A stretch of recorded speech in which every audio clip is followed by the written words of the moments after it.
North Pole is the most desolate, forbidding landscape on the face of the earth. But that has not stopped men from wanting control over that vast flow of snow and ice. But only one man has succeeded in setting up a comfortable home and a thriving business. Ho, ho, ho, ho. Come on, fellows, let's get back to work. Not until we discuss a change in the working conditions. Curio, since when do you speak for the others? I'm the foreman. We demand a higher salary and better hours. We can discuss that after Christmas. We only have 6 days left until delivery, Christmas Eve. That old routine won't work anymore, Santa Claus. We have to earn a decent living. No pay increase, no work. Then I will hire other elves to finish the toys. No, Santa, you won't do that either. And just who is going to stop me? I will.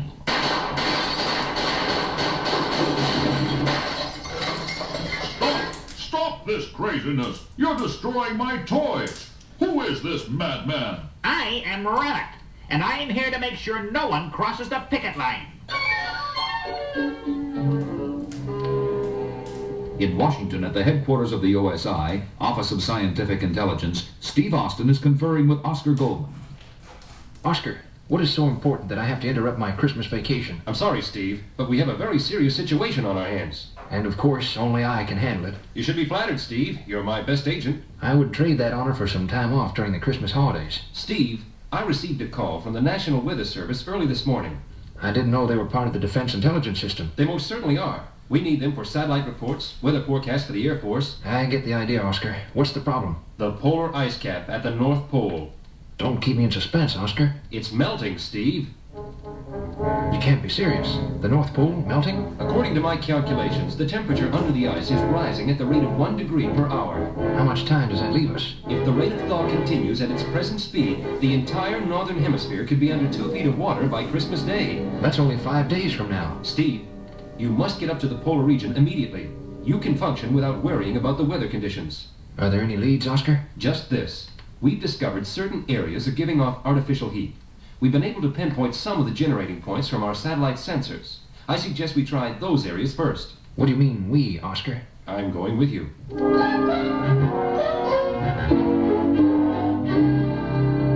Later that morning, on an Air Force jet streaking north to the polar ice cap. Oscar, do you have any idea who might want to melt the ice cap? No, I don't. I checked with the Defense Department before we left. There are no reports of enemy action in this sector. What do the computers show? We drew a blank there, too.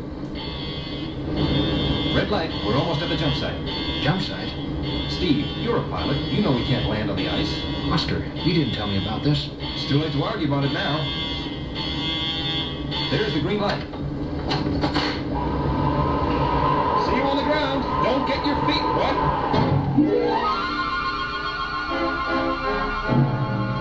After landing on the cold Arctic surface, Steve and Oscar unload the gear they need to find the heat source. Let me handle the heavy stuff, Oscar. You never cease to amaze me, Steve. We, too, are impressed by your great strength. No, do not move. You are coward. Who are you? That is none of your business. If you're going to point that machine gun at me, I would say it's my business. Oscar, I think we can rush this guy. Careful, Steve. He may be trigger happy. No talking. You are to only answer my questions. My friend and I are here on a natural history expedition for the National Scientific Guild. Enough of this nonsense. You are spies. Scientists do not parachute out of U.S. Air Force planes. What is your mission here? We came to see Santa Claus. He's right behind you. Where? Now, Oscar.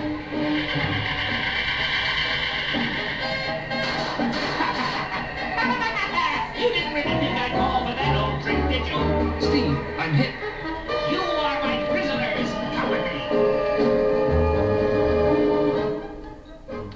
After landing on the Arctic terrain, Steve and Oscar were accosted by the enemy agent Revolt at gunpoint, captured and locked up in an old warehouse. Is the wound serious, Oscar? I don't think so, Steve. Looks like a scratch. Where are we? It's a warehouse of some sort. Look at these boxes. Why, they're loaded with toys. Oscar, you don't think... Hey, who's that? Well, I'll be. No, he doesn't really exist. Who doesn't exist? A fat man with a white beard? Who are you? What is the world coming to? Is TV destroying everything? I repeat, I am a fat old man. I have a white beard and a warehouse full of toys, and this is the North Pole. Oscar, there is a Santa Claus. They'll never believe this in Washington. They'll believe anything in Washington, Mr. Goldman and Mr. Austin. Pardon me, Colonel Austin. How do you know who we are? From up here, I can see everything. Could we strike a deal with some bionic man dolls? I think it would really help business. Maybe later, but first tell us what's going on here. It started out as a labor problem. My workers... You mean there are elves, too? Sure, I can't afford full-sized people. They eat too much. Go on. Curio, my foreman, organized a strike and called in this gun-toting terrorist, Rama, to be his enforcer. And they locked me up in here. But why is he trying to melt the ice cap? To put the heat on. If he floods out my warehouses by Christmas, I won't be able to deliver any of these toys. Not to mention what it could do to the entire world. We'd better hurry. There are only 2 days left until Christmas. Locked in Santa's warehouse, Steve and Oscar have to figure out a plan to return Santa to control of his toy manufacturing colony. First, they must disarm the terrorist Ramat. Getting Ramat's gun shouldn't be too difficult, but we have to help Santa get his elves back to work. I don't know how to do it. You might give in to some of their demands. Never. Why not? Haven't they worked faithfully for you? Yes, but this last act was unforgivable. I'll agree they went overboard, but give them a chance. In 48 hours, my group will control the world. Major cities will be underwater, and you will all be dead. Pretty sure of yourself. I have planned this operation very carefully. Those stupid elves provided the perfect cover. They, too, will soon be prisoners. Oh, no, we won't. Don't move. Where did you come from? I suspected you all along, traitor. I'm sorry, Santa. I should have trusted your judgment. Drop your weapon, Ramat. I have an L5 laser pistol in my hand. You won't take me!